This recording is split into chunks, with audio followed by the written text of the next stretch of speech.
Terima kasih Anda masih bersama kami dan bagi Anda yang baru saja bergabung, kami hadirkan kembali 3 berita utama kami hari ini. Acara pengajian peringati 1 Muharram di Magelang berakhir tragis. 2 pemuda tewas tersetrum listrik akibat tiang umbul-umbul yang diarak tersangkut kabel listrik.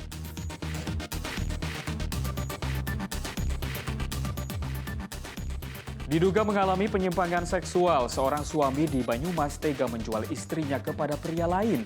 Ironisnya, tersangka justru mengintip saat istrinya digagahi laki-laki lain.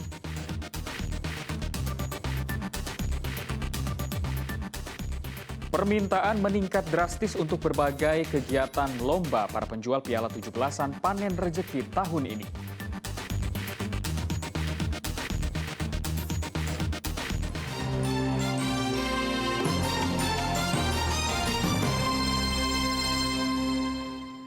Wakil Ketua DPRD Brebes diduga menelantarkan anak istrinya. Sejumlah massa yang mengatasnamakan keluarga meminta wakil rakyat itu untuk mundur dari jabatannya.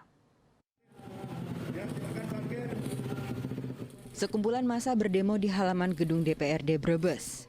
Mereka memprotes salah satu wakil ketua pimpinan DPRD Brebes yang dinilai menelantarkan keluarganya. Salah satu perwakilan massa dari keluarga istri wakil ketua DPRD itu mendesak ketua DPRD untuk mencopot pimpinan tersebut. Ia mengatakan istri dan anak pimpinan DPRD berinisial TWT tidak menafkahi dan tidak pulang ke rumah.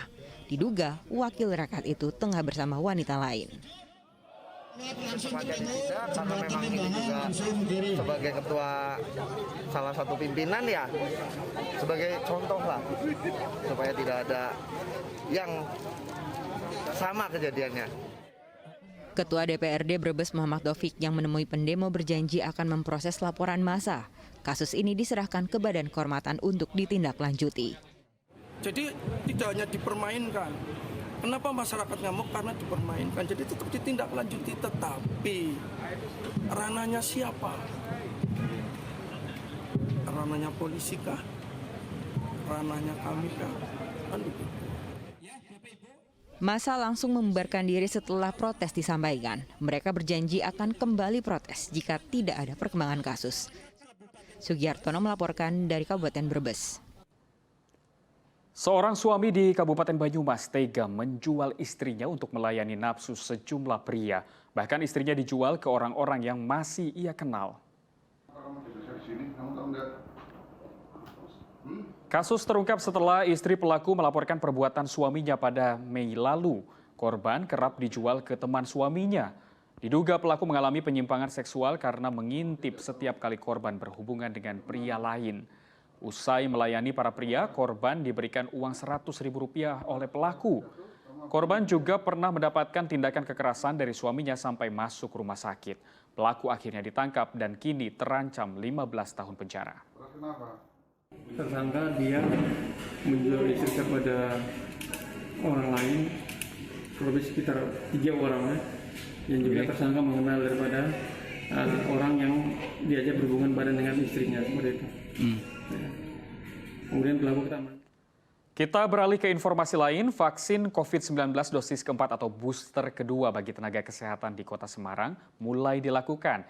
Di Puskesmas Miroto Semarang, lebih dari 70 nakes menerima vaksin booster kedua. Tenaga kesehatan di Kota Semarang mulai mendapatkan vaksin COVID-19 dosis keempat atau vaksin booster. Di Puskesmas Miroto, 45 nakes telah divaksin booster kedua. Namun belum semua disuntik karena ada yang sakit. Selain itu ada 28 nakes dari 7 klinik swasta juga ikut divaksin.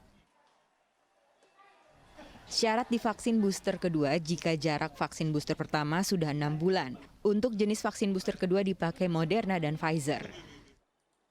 Penting ya, soalnya kan untuk proteksi diri kita ya, apalagi kan lebih yang ke pasien ya. Kalau kita kan juga lebih ke pasien langsung ke pasien. Kebijakan vaksin booster kedua disambut baik para nakes mengingat adanya peningkatan kasus sehingga imun tubuh nakes harus ditingkatkan. Sampai saat ini tidak ada kendala karena kami memang melakukan booster ini secara terjadwal, janjian dengan nakes-nakes swasta dari klinik swasta yang sekitar kami janjian kapan mereka bisanya, kami bisa melayani kapan. itu kita komunikasikan. Saat ini sudah ada 25.000 nakes yang divaksin booster kedua di Kota Semarang.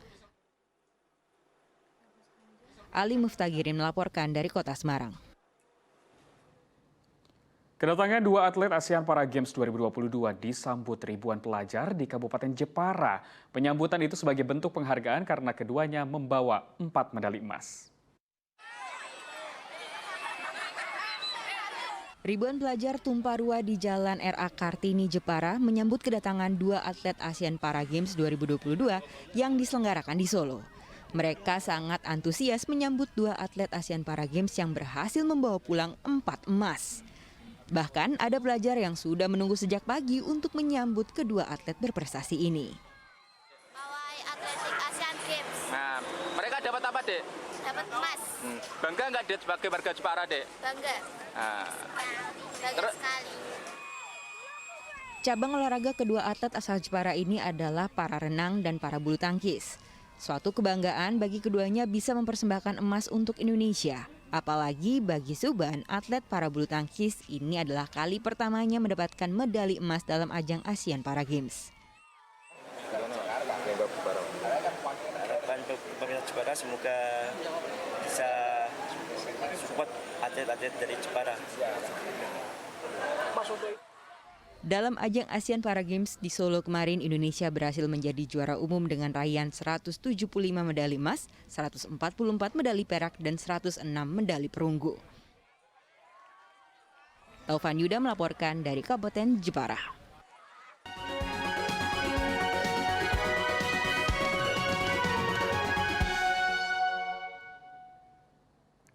Memasuki bulan Agustus atau bulan kemerdekaan membawa berkah bagi penjual piala. Omset penjualan meningkat karena berbagai kegiatan perlombaan dan pertandingan 17-an mulai ramai digelar. Bulan Agustus menjadi bulan yang sangat dinanti-nanti oleh para penjual piala. Bagaimana tidak? Di bulan kemerdekaan ini banyak perlombaan dan pertandingan yang digelar dan piala menjadi salah satu hadiah bagi para juara. Meningkatnya omset penjualan piala ini dirasakan salah satu penjual toko trofi di Kauman, Kota Semarang. Sejak memasuki bulan Agustus, ia sibuk merakit berbagai piala. Bahkan baru memasuki minggu kedua bulan ini sudah ada 100 pesanan piala. Ia cukup senang dengan maraknya kegiatan tatap muka yang mulai digelar karena tahun lalu saat pandemi COVID-19 masih sangat parah, ia hanya mampu menjual 30 piala selama perayaan 17-an. Selama Agustus ini ya ini udah mulai meningkat sih. Kalau dari pandemi yang 2 tahun off kemarin, ya alhamdulillah setengah tahun belakangan ini udah mulai orang pesan-pesan ramai. Pesanan piala 17-an tidak hanya datang dari Semarang tetapi dari berbagai daerah lainnya seperti Pekalongan dan Kalimantan. Harga piala cukup bervariasi mulai dari Rp30.000 hingga ratusan ribu rupiah tergantung ukuran dan bahan piala. Ali Muftagirin melaporkan dari Kota Semarang.